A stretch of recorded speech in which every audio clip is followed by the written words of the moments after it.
Muy buen día, ministro. Muchísimas gracias por atendernos, por acceder a hablar con nosotros esta mañana, acá con Pablito Guerrero, con Rubén Darío Orué, con Federico Arias. Tenemos un par de preguntas, ministro, y como usted es nuestra brújula financiera, tenemos unas consultas. Yo quiero empezar con algo, don Benigno. Sí. Se habla pues de recorte. Y Sí. una de las aclaraciones que ahora salen es que estos recortes salariales serían por espacio de 3 meses, Sí. probablemente, Sí. y que después se les devolvería ese dinero que se les recorte en estos 3 meses, ministro. Bueno, te aclaro, antes que nada un saludo a la audiencia, a vos y a todos los que están contigo en la mesa. ¿Qué es lo que la ley nos faculta? La ley nos faculta a nosotros a suspender, diferir y reasignar. Eso es lo que está haciendo el presidente en el decreto que está sacando hoy. ¿Qué pasa dentro de 3 meses? Dentro de 3 meses volvemos a la ley actual, a la ley aprobada a fines del año pasado. Yo creo que yo ayudé mucho a la confusión cuando hablé con Luis, ¿verdad? Y entonces a partir de dentro de 3 meses van a volver a cobrar el salario que está autorizado, que está aprobado en la ley de presupuesto, ¿verdad? O sea, esa es la situación. O sea, de recuperar el salario va a ser muy difícil que ocurra, es una posibilidad lejana, pues va a requerir una ampliación presupuestaria para eso. Y yo no creo que eso pueda ocurrir en el tiempo, ¿verdad? O sea, 3 meses, estos 3 meses van los 4 millones de dólares que es el importe que del esfuerzo del funcionario de destinar el 10 y el 20% del salario de la bolsa de 52 que estamos sumando, van a volver a su salario normal dentro de 3 meses. Si las condiciones mejoran, ¿verdad? Esto significa... Le escucho, ministro. Esa es la dinámica de la decisión, de la máxima atribución que tiene el presidente en este caso, de suspender, diferir y reasignar los recursos. La otra consulta, ministro, entonces estamos hablando de que esta racionalización en los salarios de esta gente que gana más del tope que establece el gobierno, el recorte va a ser durante 3 meses. Sí, la suspensión del pago y la reasignación de los recursos. Ya, no se habla de una devolución por lo menos hasta que se tenga dinero para devolverles lo que se les recorte ahora. No se habla, para una devolución se necesita una ampliación presupuestaria porque esos recursos van a ser utilizados en otro concepto. Entonces, consulta, hoy los compañeros leían que, por ejemplo, la gente del Poder Judicial, ellos tienen autonomía y autarquía sobre sus salarios, lo que significaría que se necesita un proyecto de ley para recortarle los salarios a ellos. El concepto es el mismo, ¿verdad? Nosotros no estamos justamente no solamente por la autonomía, sino por una cantidad de otras argumentaciones legales. Nosotros no estamos reduciendo ni recortando el salario, estamos suspendiendo el pago y reasignando, ¿verdad? Entiendo. Entonces, la misma situación ocurriría también con los otros poderes del Estado. Esa es la parte que estamos terminando el análisis para ver cómo abordamos la cuestión de la independencia del Poder Judicial, del impacto que tiene el sistema de justicia en todo este sistema de prevención de la pandemia y de ejecución de las decisiones del Poder Ejecutivo. Entonces, ese es un análisis que estamos terminando hoy para poner a consideración del presidente cómo vamos a abordar esa situación. Roberto Sosa está también en línea con nosotros. Robert, buen día. Buen día, Mabel, buen día, ministro. Solamente por lo que está explicando, para que quede claro nomás, Mabel, quería reiterarle un poco al ministro por lo que explicaba él. Si 3 meses el recorte de salario tal como lo anunciaron, después de los 3 meses se retoma el salario normal. No es que se le va a devolver lo recortado, quiero para que quede claro nomás el tema. No se le va a devolver, para devolverse lo recortado deberá haber un crecimiento enorme que me permita a mí plantear una ampliación presupuestaria, que yo creo que vamos a tener 1000 otras necesidades antes que eso. Correcto. Lo que vuelve es al salario normal, siempre y cuando la situación permita también. Nosotros podemos tomar esta medida todo el año. Perfecto, la ley les permite, la reducción y la reasignación de los recursos, la ley nos permite. Y estamos analizando cómo abordamos a los poderes que tienen cierta independencia constitucional. Correcto. Buen día, ministro. Entre Pablo los Guerrero. poderes. Adelante, Pablito. Sí, buen día, ministro. Pablo Guerrero te saluda.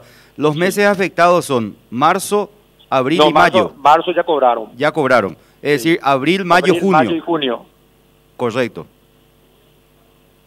Y, ministro, mi otra pregunta, en el caso de, así como la autonomía y autarquía que tiene el Poder Judicial, ¿esa misma situación se da con el Poder Legislativo? También se da con el Poder Legislativo. Estamos encontrando ¿Y las binacionales? alguna solución. Y ese tiene otro ordenamiento jurídico diferente, que es binacional. Entonces la decisión del presidente es dar la instrucción y que las empresas vean cómo resolver internamente de que nadie gane más que él. Que va a ser una discusión interna dentro de cada binacional. Al menos los directores y los administradores, o sea, los directores generales, los consejeros y los directores ejecutivos tomaron bien la decisión de apoyar este momento, ¿verdad? Ellos, pues, en el lado más alto de la pirámide no vamos a tener problemas, según nos comentaron ambos directores generales, que van a ver cómo permean hacia abajo. ¿Cómo tomaron desde la presidencia el hecho, ministro, de esta amenaza, terrible amenaza que hacen los sindicalistas de parar la energía eléctrica que se provee al Paraguay y a Brasil si se les tocan los salarios? Yo no creo que sea más que una amenaza, Mabel. No creo que la irresponsabilidad llegue a tanto. Tampoco me sorprende que hagan eso. Ellos normalmente hacen ese tipo de juegos cuando hay alguna posibilidad de que sus contratos se revisen. Nosotros vamos a estar preparados para accionar. Vemos que con un muy buen tino la Fiscalía se expidió ya con respecto a la amenaza. Ningún servicio público esencial puede ser suspendido por cuestiones salariales. Es muy clara la ley y es muy clara el ordenamiento jurídico nacional. Ellos no pueden apropiarse de la binacional para amenazar y para generar y gestionar mejores o de situaciones diferentes a las que vive todo el Paraguay. O sea, todos vamos a vivir un año y varios años complicados, ¿verdad? O sea, lo que era normal ayer, hoy no es. Robert o Pablo. Una consulta, ministro, con relación a la idea que tiene el Ejecutivo de elevar la antigüedad a los funcionarios públicos, ¿está contemplado en este paquete de reformas que se va a estudiar en el Banco Central a partir de las 11 de la mañana? La verdad que nosotros nos vamos a hacer una presentación general y la idea del presidente es reiterar su intención de presentar y liderar un proceso de reformas estructurales. Varias de ellas están a consideración del Senado, del Congreso, de la Cámara de Diputados. Si recordamos, empezamos con una reforma tributaria, después nos fuimos con una reforma del sistema de prevención del lavado de dinero, después nos fuimos con una reforma del ambiente de negocio, donde 2 de las 4 leyes ya están aprobadas. Ahora tenemos en carpeta una ley de superintendencia de pensiones, otra ley del servicio civil, de la reforma del servicio civil. Está en camino la reforma de la salud y de la educación. Que la idea sería que si hay un ambiente para hacer una reforma de fondo, que es la que corresponde hacer, hacia donde tenemos que apuntar. Entonces, la idea sería acordar los puntos y avanzar sobre lo que hay acuerdo, que yo creo que varios de estos proyectos pueden tener ese acuerdo, y varios otros que planteen también las personas que van a estar en la reunión. Una reforma de la caja fiscal se plantearía también, ministro, que también siempre estuvo en la agenda eso. Sí, yo creo que es necesaria que la hagamos porque hay siempre una confusión ahí y eso va a traer tranquilidad también a los aportantes y a los jubilados, porque el temor es que los fondos que están ahí se usen para el gasto corriente, ¿verdad? Yo entiendo esa preocupación. Entonces una de las cuestiones es cumplir lo que dice la Constitución, que tiene casi 30 años, que la caja fiscal va a tener que ser una persona jurídica independiente al Ministerio de Hacienda, y nosotros vamos a presentar ese proyecto de ley en el transcurso del año. ¿hasta cuánto por ciento de endeudamiento externo podría aguantar el país? Ayer estaba hablando de cerca del 25% del Producto Interno Bruto. ¿Hasta cuánto aguanta esto sin...? Bueno, yo me imagino que esto ya nos da un grado de turbulencia, ¿verdad? Pero ¿hasta cuánto por ciento aguanta en términos económicos, ministro? Nosotros tenemos fortalezas y debilidades. Las debilidades que tenemos no es el endeudamiento, sino que es una escasa capacidad que tenemos para generar ahorro interno. Nosotros somos un país donde ni el Estado ni el ciudadano tiene ahorros. Y los ahorros que se tienen están todos encapsulados en programas en el corto plazo y en el consumo, que son los ahorros que están en las binacionales, en las cajas de jubilaciones, perdón. Nosotros sí tenemos una fortaleza de lo que se construyó en los últimos 20 años para acceder al crédito internacional. De los cálculos que tiene el Ministerio de Hacienda, avalado por las multilaterales, por las calificadoras de riesgo y los inversores en los momentos que nos vamos, nosotros tenemos un amplio margen para generar deuda. O sea, los márgenes se hablan como razonables y prudentes, son entre el 30 y el 35%. Con esta deuda nosotros vamos a llegar al 26%. Pero, o sea, margen para eso hay. El problema es no el margen de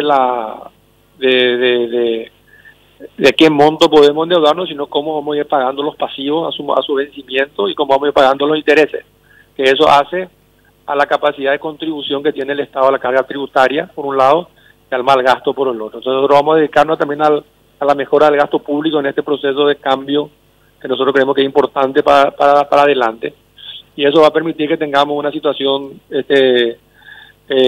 prudente en la deuda y responsable fiscalmente para poder volver a la senda del equilibrio fiscal en los próximos años. Ahora, yo creo que el desafío que se viene después es reactivar la economía de manera acelerada y generar un compromiso también dentro de este plan de reforma de cómo vamos a converger en el proceso de reducción del déficit fiscal.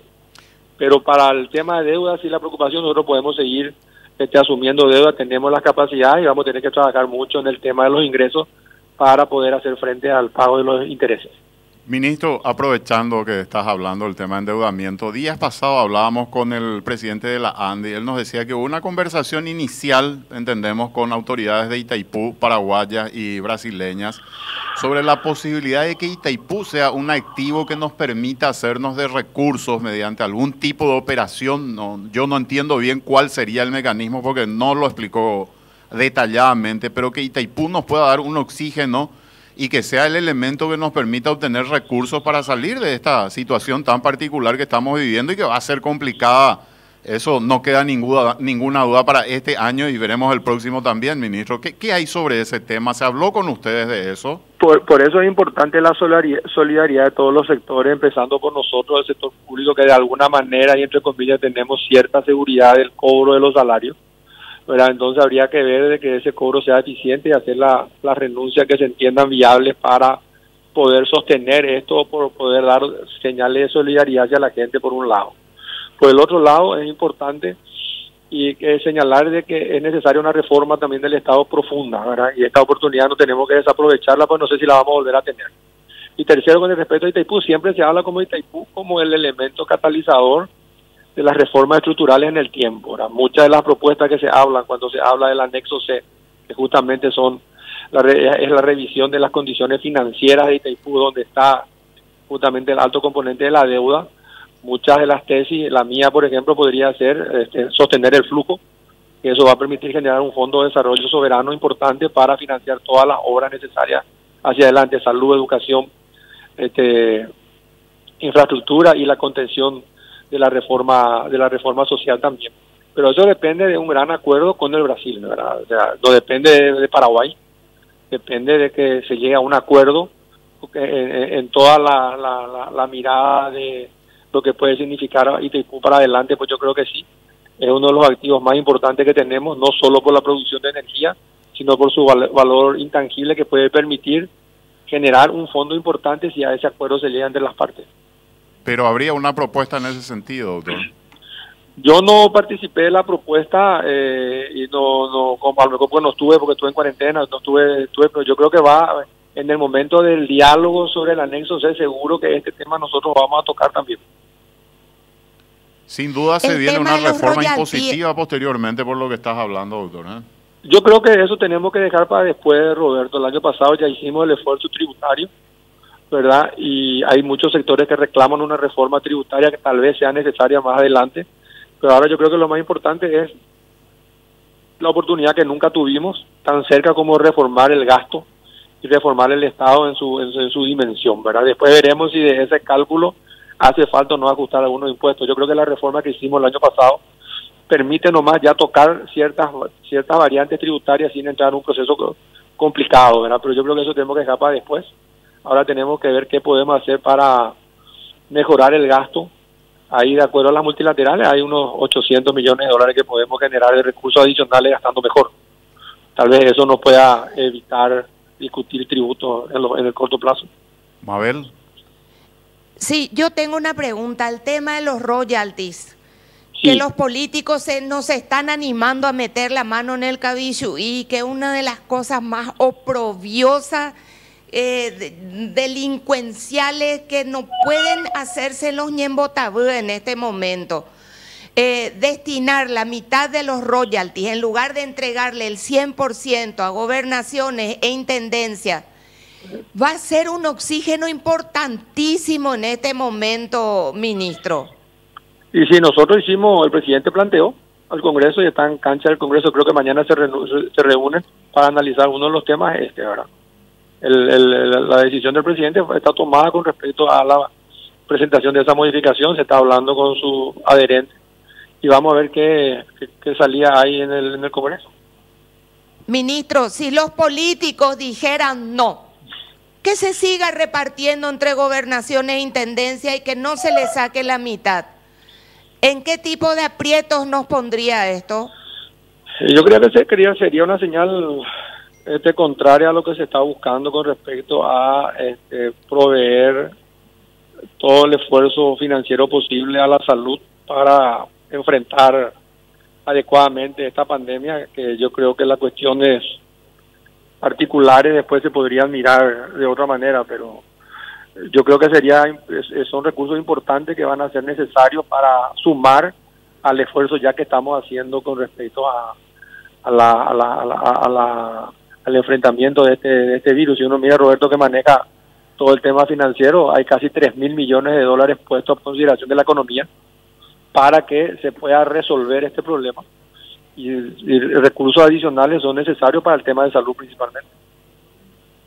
Y otra pregunta, ministro, ¿cuáles son las donaciones que han llegado hasta este momento a Paraguay, las efectivamente que hayan aterrizado?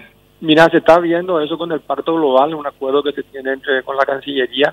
No te puedo derivar, no tengo el número, yo estoy tratando de cerrar el decreto reglamentario para que el presidente lo pueda firmar al mediodía, después de nuestra reunión en el Banco Central, pero te voy a mandar el dato, voy a pedir el dato y te lo voy a mandar. Yo tengo un dato, ministro, que hablaría que, por ejemplo, en el caso de Taiwán, habría donado ya unos 46.621 millones que Hacienda ya ha transferido inclusive a Salud el 26 de marzo. ¿Puede ser? La verdad que no sé, no tengo un dato que Taiwán haya hecho. Hizo unas donaciones a Estados Unidos, 1.300.000 dólares, y Taiwán lo que tiene es el acuerdo que tenemos con ellos de la donación que hacen todos los años, ¿verdad? No sé si hay un aumento. Exacto. De eso, pero eso no es parte de esto, eso es parte de lo que se acordó al inicio del mandato, ¿verdad? Yo creo que ellos están sí, pero se transfirió a Salud desde Hacienda el 26 de marzo. Te voy a confirmar en minutos más. Ha de ser parte de lo que dentro de aquel acuerdo de donación habían como unos 4 millones de dólares para salud ya preestablecidos antes del coronavirus. Tal vez fue eso. Pues te averiguo enseguida, te mando por mensaje. Dale. No sé, Pablito, Robert. Saludos al ministro. Gracias, Mabel. Perdona que me haya metido también acá. No, al contrario. Y agradezco muchísimo al ministro su tiempo y su predisposición para hablar con nosotros. Gracias, ministro. Un gusto, Manuel. Mabel, saludos a todos. Chao, chao. Hasta luego. Era el ministro Benigno López.